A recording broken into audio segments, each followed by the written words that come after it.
नमस्कार, मी दिशा Katkar offbeat भटकच्या second episode मध्ये तुमचं स्वागत करते. सेकंड एपिसोड मध्ये काय कव्हर करायचं, महाराष्ट्राच्या कुठल्या भागात ट्रॅव्हल करायचं, काय जाणून घ्यायचं, काय बघायचं, ह्या सगळ्या कन्फ्युजन मुळे थोडा वेळ लागला, पण खूप इंटरेस्टिंग एपिसोड असणार आहे हा. आणि माझा सहसंचालक सारंग. हॅलो हॅलो, मी पुन्हा ओके. तर आम्ही चाललोय आयने गावात, पालघर डिस्ट्रिक्ट मध्ये. आणि तारपा हे म्युझिकल इन्स्ट्रुमेंट माहितीये का तुम्हाला काय असतं? तुला माहितीये का काय असतं? मला माहिती आहे, पण या- हिला नाही माहिती. मला नाही माहितीये. सो बिकॉज मला नाही माहितीये, तुम्हालाही कोणाला नसेल माहित, तर ते जाणून घेऊया काय असतं, कसं बनतं आणि मजा करूयात.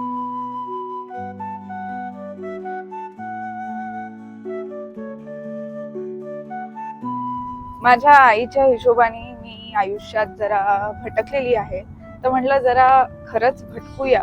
आणि अभिजात मराठी OTT प्लॅटफॉर्मनी ही मला संधी दिली आहे, तर मग मी भटकतीये. वाव. सो फायनली आलोय ग्राममंगल स्नेहनगरी आयने, तालुका डहाणू, जिल्हा पालघर मध्ये. ग्राममंगल म्हणजे काय? मला ग्राम मंगल ही एक संस्था आहे, जुनी संस्था आहे. त्या संस्थेच्या या कॅम्पसला त्यांनी स्नेहनगरी असं नाव दिलेलं आहे. तर ग्राम मंगल काय करतं, वेगवेगळ्या प्रकारचे शैक्षणिक आणि सांस्कृतिक गोष्टींना प्रोत्साहन देतं. फॉर एक्झाम्पल, इथे त्यांनी एक मुक्त शाळा केलेली आहे, म्हणजे ओपन स्कूल. याचा अर्थ असा की निसर्गाच्या सानिध्यात आपण शिक्षण कसं घेऊ शकतो याचं त्यांनी एक मॉडेल इथे दाखवलेलं आहे. त्यात सकट वेगवेगळे कल्चरल गोष्टी किंवा पारंपरिक जे ट्रेडिशनल गोष्टी आहेत त्यांना ते इथे प्रोत्साहन देतात. जसं आता तू इथे बघू शकते, वारली पेंटिंग दाखवलेली आहे. ओ येस. आणि तसंच तारपा, ज्याच्याबद्दल आजचा आपला एपिसोड आहे, तो तारपा वाजवताना वारली पेंटिंग इथे. So how interesting is that. मस्त. सो आतमध्ये तारपा मेकिंग वर्कशॉप असं असतं का?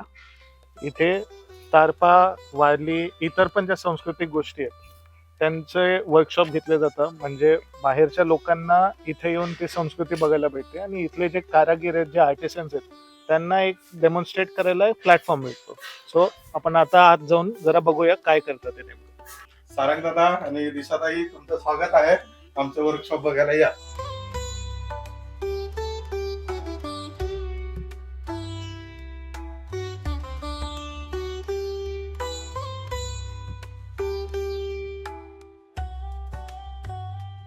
आर्ट म्युझियम्स, वर्कशॉप्स, फॅन्सी गोष्टी आपल्याला बघायची सवय आहे, पण OG वर्कशॉप आणि ओरिजिनल आर्ट म्युझियम मला खरं तर इथे उभं राहून काय असतं ते वाटतंय.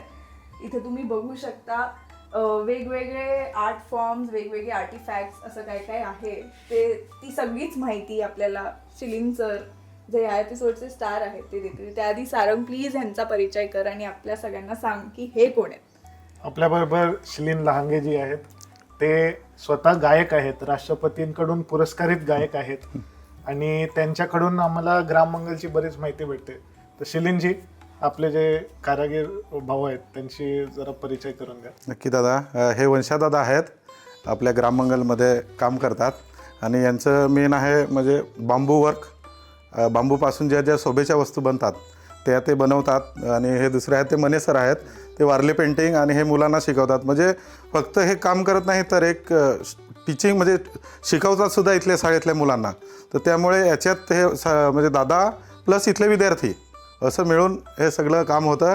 आणि हे बघायला जवळपास स्वीडनवरून वगैरे पाहुणे येतात. आणि ते जेव्हा पाहुणे येतात तेव्हा त्यांना ते अतिशय आवडतं. आणि ते त्याच्यानंतर पुण्याचे सगळेच म्हणजे जे जे नामांकित आहेत लोक, म्हणजे शहरातली, ते सगळ्या शहरातली लोक इथे येतात आणि याचं कौतुक करतात. तर मग आता शिलीन दादा आपल्याला सांगणार आहेत की हे सुंदर तारपा वाद्य जे आहे ते कसं बनतं, ते त्याचा, ह्या वाद्याचा जन्म कसा झाला, कुठून झाला, ह्या सगळ्याबद्दल माहिती आणि ह्या वाद्याविषयी गप्पा आता आपण करू. तुम्ही प्लीज आम्हाला सांगा की ह्या तारपाचा जन्म कसा झाला. तारपा हा बेसिकली म्हणजे आमची एक परंपरा आहे. आम्ही जे आदिवासी समाज आहे, साधारणतः 3 जाती आदिवासींमधल्या इथे राहतात. त्याच्यात वारली, मल्हार कोळी आणि कातकरी अशा 3 जाती आहेत. तर आमची म्हणजे अशी श्रद्धा आहे की निसर्ग हाच आपला देव आहे.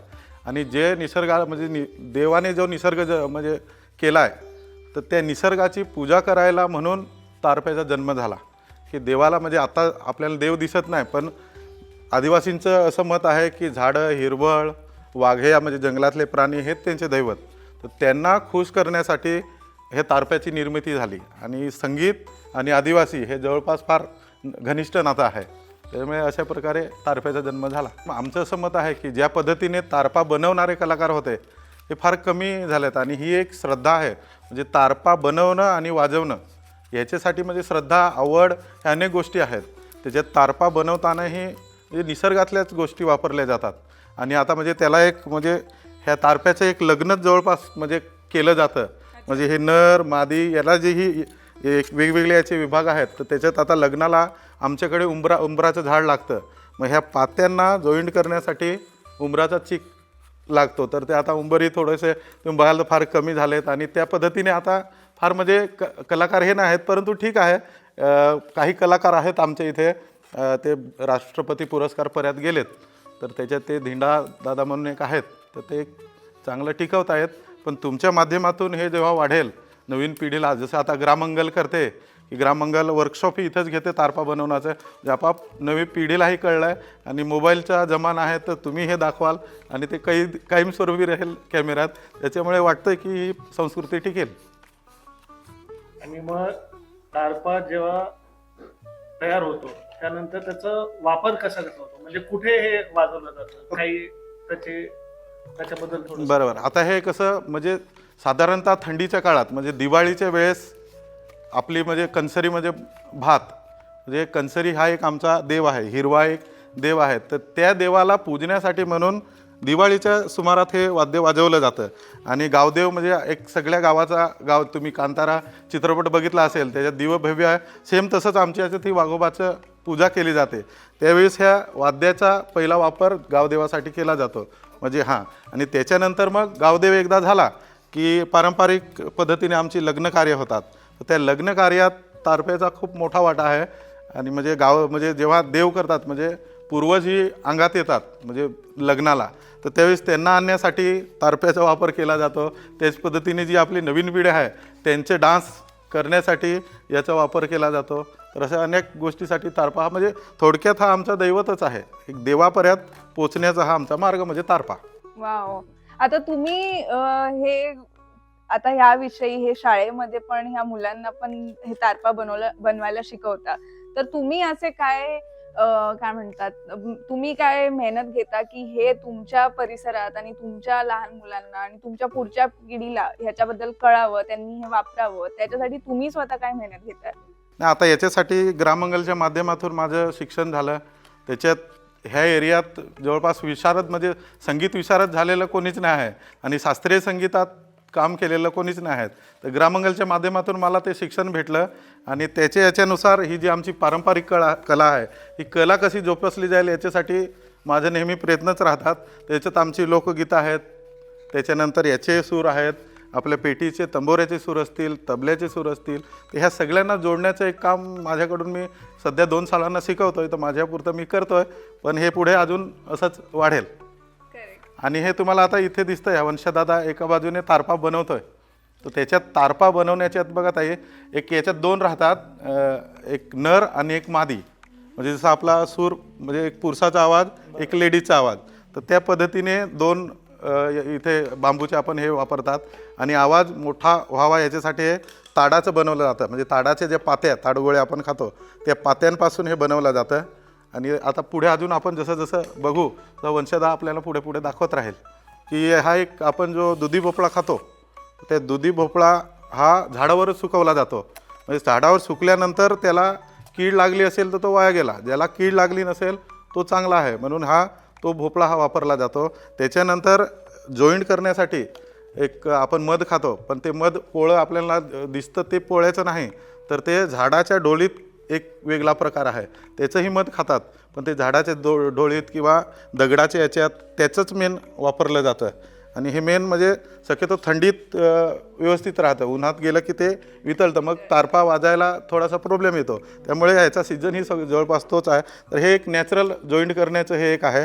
त्याच्यानंतर तुम्हाला सांगितलं ह्या ताड्याच्या पात्यापासून बनवलं जातं. आणि याचे सूर आहेत ते अगदी मी सांगतो तुम्हाला निसर्गाशी मिळून अगदी वाजतं. म्हणजे संध्याकाळची वेळ झाली आणि तारप्याचा कुठेतरी आवाज आला तर आपोआप आमचे पाय हालतात, चला हां नाचायला जायचं. त्यामुळे असं हे एक वाद्य आहे. तुम्हाला या तारप्याच्या आवाजाची एवढी सवय झाली, तुम्ही बाहेरची गाणी किंवा चित्रपटात बनलेली गाणी ऐकतच नसाल. तुम्ही तुमचंच एक नॅचरल तुम्ही एक वे आउट काढलाय. खरं आहे. म्हणजे तुमची म्हणजे जी गाणी आहेत चित्रपटातली ती आवडतात, पण जास्त ओढ आहे ती पारंपरिक जे आमचं वाद्य आहे किंवा जो आवाज आहे त्यालाच एक जास्त मान दिला जातो. आणि आम्ही सगळेजण त्याला एक म्हणजे मानतो, श्रद्धेने मानतो. तुम्ही ज्या उत्साहाने आणि प्रेमाने याच्याबद्दल बोलताय त्याच्यातूनच आम्हाला कळतंय. आम्ही खूप आता ऍक्च्युली उत्सुक आहोत की हे कसं वाचतं. मी कधीच पाहिलं नाहीये. सारंग पण इथे आधी आला होता तुमच्या या परिसरात, तेव्हा त्यांनी हे पाहिलंय. पण आम्ही मुंबईत राहून ह्याच्याशी संबंध आमचा तसा फारसा येत नाही, जी की ऍक्च्युली वाईट गोष्ट आहे. आम्हाला माहिती असायला पाहिजे आणि ह्या प्लॅटफॉर्म थ्रू भरपूर लोकांपर्यंत ते पोहोचावं ही अपेक्षा आहे आमची. आणि ताई अजून आम्ही एक याच्यात काम करतोय. तारपा हे एक वाद्य आहेत, पण प्रत्येकाला तर तुम्हाला वाजवता वगैरे येणार नाही. पण वंशदाच्या माध्यमातून सोपीस आम्ही बनवतोय की जे तुम्ही सोपीस म्हणून अगदी घरात लावू शकता. ते तेवढीच एक तुम्ही कुठेतरी हातभार लावला असं एक होईल. तर त्याच्यामुळे हे आम्ही एक सोपीस म्हणून पण इथे ग्रामंगलमध्ये विकतोय. तुम्ही मग वाजवायला पण शिकवता का? वाजवायला म्हणजे गावातलीच मंडळी आहेत का जे म्हणजे प्रत्येक गावात एक ना एक तारपकरी राहतोच. तर तो वाजवला की आपोआप म्हणजे आता जर का 1-2 वर्षाचं बाळ असेल तर तेही कडीवर बसून ना मम्मीच्या बरोबर नाचतं. तर त्याच्यामुळे हे शिकवावं लागत नाही. हे म्हणजे नाच जो आहे तो आपोआप अंगातच येतो. आणि सांगितलं तसं तारपकरी हे खास म्हणजे श्रद्धेने शिकतात. हे सगळ्यांनाच शिकता येत नाही. आणि हे जे वाजवतात त्याला मध्ये श्वास नाही घेत, पूर्ण म्हणजे अर्धा तास कंटिन्यू वाजवलं जातं. म्हणजे पूर्ण एकाच श्वासात म्हणजे ते श्वास घेऊन फुगून गाल फुगून ठेवतील, याच्यात थोडीफार हवा असेल परत नाकाने हवा घेतील. म्हणजे तुम्हाला कुठं गॅप असा दिसणारच नाही. ताकद वेगळीच लागते, वेगळी ताकद लागते ह्या तारपा वाजवायला. तर तुम्ही एक शब्द बोललात की तारपा जे वाजवतात त्यांना काय बोलतात? तारपकरी. तारपकरी. हा, तबलजी तबला वाजवतो त्याला तबलजी, तसं तारपकरी. हा, पूर्वीच्या काळापासून हे लग्न समारंभात वगैरे वाजवायचे, पण आता आजकाल तर डीजेचं शौक आहे. तर आजही करता का लोक इथे? खरं दादा म्हणजे मी पण तेच सांगतो की जवळपास हे नॅचरल आहे, टिकवलं पाहिजे. पण डीजेचा जमाना आल्यामुळे तारपा ही म्युझिक कोणीतरी रेकॉर्डिंग करून ते या डीजेवरती वाजव, पण तो फीलच येत नाही, तो डीजेवरती वाजवला जातोय. पण हे म्हणजे चुकीचं आहे. हे जे ओरिजिनल आवाज आहे तो ओरिजिनलच आवाज आहे. परंतु हे आता आमच्या पिढीने शिकणं गरजेचं आहे की डीजेवर नाचणं एक वेगळं आणि एक हातात हात घालून ह्या वाद्याबरोबर जे आपण परफॉर्मन्स करतो तो एक वेगळीच मजा होती. पण दादा थोडं असं झालं आहे डीजेचं प्रमाण वाढल्यामुळे थोडंफार दुर्लक्ष होत आहे. पण आपली पिढी नवीन आता हे करेल, जोपासेल.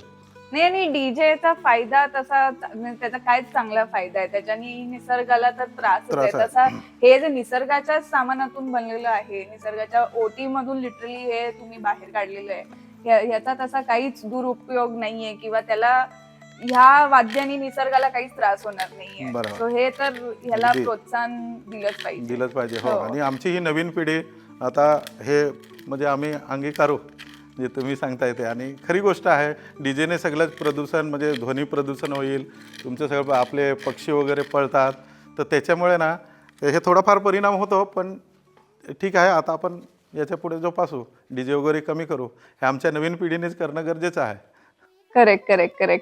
कारण की आता डीजे मुळे तर प्राण्यांना वगैरे पण त्रास होतो. आता तुम्ही बोलला की ह्याचे आवाज निसर्गाच्या आवाजासारखंच निसर्गामध्ये सामील झाल्यासारखं वाटतं. मग याच्यामुळे प्राण्यांना वगैरे काही त्रास नसेल? नाही, अजिबात याच्याने त्रास नाही होत. जवळ येतं का? हां, नाही, पण ठीक आहे. म्हणजे तारपा सांगतं तसं तारपा वाजलं की पाळीव प्राणी हे आमचे आहेत. म्हणजे सगळे शांत व्यवस्थित. तुम्हाला सांगतो संध्याकाळचं वातावरण झालं, पक्षी तुम्हाला व्यवस्थित दिसतील, बकऱ्या, म्हणजे असं वातावरण ह्या तारप्याच्या वाजत. डीजे वाजल्यानंतर सगळं काय जे कुठेच म्हणजे सगळं काय ते आपलंसं वाटतच नाही. आणि हां, तर त्यामुळे तारपा तसा फार महत्त्वाचा आहे. हा, हो, जवळपास निसर्गानेच स्वीकारलेलं एक वाद्य झालंय. आणि सामूहिक कार्य पण असतं, गावाला एकत्र जोडण्याचं, एकत्र राहण्याचं. म्हणजे मनोरंजनासाठी आपण म्हणजे बाकीचे आता नवीन पिढी काहीतरी थम्सअप पीत बसेल किंवा कुठंतरी पार्टी करत बसतील. पण ते न होता ही आपली जी आमची जी जुनी लोकं होती, तारपा संध्याकाळी वाजला की सगळी कामं करून आपटून आणि यायचं, एकत्र नाचायचं, नाचून झालं की आपापल्या घरी. तर तुम्ही जशी माहिती दिली आम्हाला की आता या पद्धती तुम्ही तुमच्या गावात या परिसरात मुलांपर्यंत पोहोचवताय, नवीन पिढीपर्यंत पोहोचवताय. पण हा व्हिडिओ बघून जर आम्हाला शहरी लोकांना बाकीच्या बाहेरच्या दुसऱ्या गावातल्या लोकांना असं वाटलं की आम्ही पण हे वाद्य कसं बनतंय, कसं वाजतंय, कसं वाजवायचं आणि त्यावर कसं डान्स करायचा, हे जर शिकायचं असेल तर त्याचा काही मार्ग आहे का? त्याचा मार्ग म्हणजे आता मी एक सांगतो, ही ग्राममंगल एक संस्था आहे. तशाच अनेक संस्था काम करतात. तर त्याच्यामुळे ग्राममंगलच्या माध्यमातून जरी तुम्ही इथे आलात तरी आपल्याला हा अनुभव घेता येईल. तर जवळपास म्हणजे ह्या संस्थेत स्वीडनवरून पण पाहुणे येतात. तर त्यांचा एक दिवस आदिवासीसाठी म्हणूनच ते प्रत्यक्ष घरात राहायला जातात. तर कधी तुम्हाला असं वाटलं की तारपा, निसर्ग याच्याशी जॉईंट व्हायचं असेल तर हे ग्राममंगल एक व्यासपीठ आहे का जिथे तुमची राहण्याची सोय होऊ शकते, जेवणाची सोय होऊ शकते. आणि हे प्रत्यक्षात अनुभवणं फार गरजेचं आहे. कारण तुम्ही शहराच्या याच्यात, आता मी पण शहरात शिकलो आहे, त्यामुळे त्या धकाधुकीच्या जीवनात म्हणजे माणूस कंटाळून जातो. तर कधीतरी असा आनंद घ्यायचा असला तर तुमच्या माध्यमातून मी सांगतो की ग्राममंगल हे एक ठिकाण आहे. आणि आमचं गाव आहे दाभोण म्हणून, पालघर जिल्ह्यात. तर त्यामुळे तुम्हाला असं वाटलं तर तुम्ही नक्की या. तुम्हाला जर कॉन्टॅक्ट करायचा असेल तर आणि इथे यायचं असेल तर त्याची एक काही प्रोसिजर असेल ना? हां, म्हणजे ग्राममंगलच्या जवळपास त्यांनी वेबसाईट वगैरे त्यांच्या आहेतच. गुगलवर सर्च केलं तरी ते दिसतंच. पण आम्ही तुम्हाला जर का तसं काय वाटलं तर आम्ही सांगू. हां, म्हणजे पत्ता वगैरे काय, कुठे कसं यायचं काय नाही, कॉन्टॅक्ट जर झाला तर आम्ही ते नक्की मला सांगू. अच्छा, तर तुमची वेबसाईट आहे? हो आहे. ग्राममंगलची एक वेबसाईट आहे, त्याच्यावरती सगळ्या गोष्टी आहेत. आता तुम्ही बोललात की इथे त्यांच्या घरी पण होस्ट करतात. हो, तुमच्या घरी होस्ट करणं का? नक्की. तुमची मागची व्हिडिओ मी बघितलेली, त्याच्यामुळे चिंबोऱ्या तुम्ही मागची जे हे केलेलं आता ते बघितलं. ह्यावेळेस तुम्हाला नदीतले मासे खावडवीन. या, वेलकम. तुमच्या लग्नात वाजलं होतं की नाही हे वाद्य? हे वाद्य वाजलं होतं, कारण संस्कृती आहे ती टिकवली पाहिजे. तर त्याच्यामुळे आम्ही तरी ती जोपासतोय, पण बऱ्यापैकी जोपासतीलच असं आहे. आमच्या टीम मधून ज्यांची कोणाची पुढे लग्न होतील तर मग आम्ही तुम्हाला कॉन्टॅक्ट करू. वा, मस्त आहे. पण ग्राममंगल ही जागा, हे तुम्ही जे बांधलंय आणि तुमच्यासारख्या खूप लोकांनी येऊन हे जे काही उभं केलंय, हे म्हणजे व्हिडिओ मधून पण लोकांपर्यंत ऍक्च्युली ते नीट पोहोचणार नाहीये. इथे बसून, इथे आम्ही जेवलोय मगाशी, ह्यांच्या सगळ्यांसोबत आम्ही मेस मध्ये जेवलोय. इथे काही काही सॅपलिंग्स आहेत. इथे म्हणजे नॉर्मल 10 मिनिटं जरी चाललात तरी शहरातून आणलेला स्ट्रेस हा जातो, हे मी अनुभवलंय. तर हे खूपच मस्त आहे. मला तुम्हाला हे पर्सनली सांगायचंय. येस. आणि आता जेव्हा हे वाद्य वाजेल, जेव्हा तुमच्या बरोबर मुलं नाचतील, त्यावेळेस अजून तुम्हाला मजा येईल. मन प्रसन्न. हॅशटॅग मन प्रसन्न गाईज. आमची टीम पण अशी खूप उतावळी येतात की ते कॅमेराच्या मागे ते हसतायत, त्यांना जास्त मजा येते. तेव्हा मला ऑलरेडी कळालंय की प्रेक्षकांना हा व्हिडिओ आवडेलच. आणि तुम्हालाही कंपल्सरी नाचावं लागणार मुलांबरोबर. आम्ही त्याच्यासाठी चाललोय. हीच ती वेळ, हाच तो क्षण ज्यासाठी मी आणि सारंग इथे आलेलो आहोत. सारंगच्या चेहऱ्यावरून तुम्हाला दिसत असेल किती उतावळा आहे. तर आता ही सगळी चिल्लर पार्टी, सुंदर नटलेल्या मुली आणि हँडसम मुलं आम्हाला तारपा डान्स शिकवणार आहेत. शिकवणार ना? चला.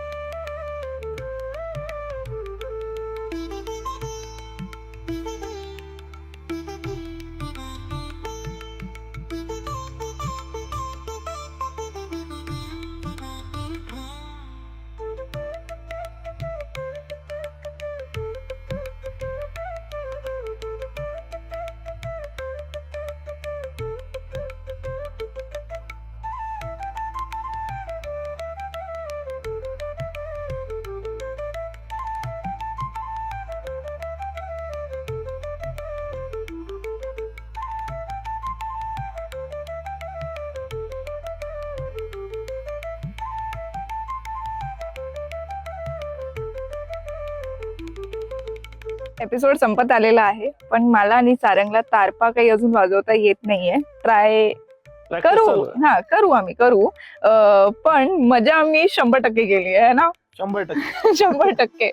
आणि जसं मी तुम्हाला आधी सांगितलंय की तुम्हाला जर इथे यायचंय आणि हे सगळं एक्सपिरियन्स करायचंय, तारपा मेकिंग काय आहे, तारपा काय आहे आणि हे इथली लोक ह्याचं ट्रेडिशन कसं सांभाळतायत, हे सगळं जर तुम्हाला बघायचंय तर तुम्ही ऑफकोर्स यांच्या टचमध्ये येऊ शकता. इथे ही सगळी माहिती दिलेली आहे. त्यांचा नंबर, त्यांची वेबसाईट www.grammangal.org. तर आता पुढे तुम्हाला इथे यायला आमची गरज नाही पडणार, पण एपिसोड तुम्ही पूर्ण बघा, शेअर करा, लाईक करा, फॅमिलीजला पाठवा, फ्रेंड्सला पाठवा, कारण ही स्टोरी प्रत्येक घरात, शहरात, गावात सगळीकडे पोचली पाहिजे. 100%. आणि आता मी ट्राय करतोय वाजायला. भेटूच मे बी नेक्स्ट एपिसोड पर्यंत. आम्हाला हे काहीतरी तर यायला पाहिजे. काहीतरी यायला थोडंफार पाहिजे. 100% नाही तर एक 2, 4, 10, 15, 20% काहीतरी तर येईल. ठीक आहे, चालेल.